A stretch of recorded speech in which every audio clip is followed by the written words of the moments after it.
snack that I will be tasting in my Korean snack series are these shrimp flavored chips. This is what they look like inside. I like the packaging, it's so cute. Let's go. Guys, this tastes so good. They remind me of those Woolies shrimp chips. They're really nice. Like, I could eat these all the time.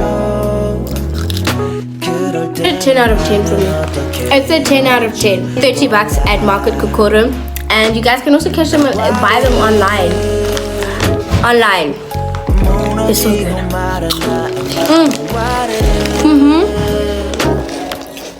Shrimp flavored chips. They also have like different types, but I chose these ones. What do you think? They're nice, right? Yeah, really good. For 30 bucks, it's like they're good.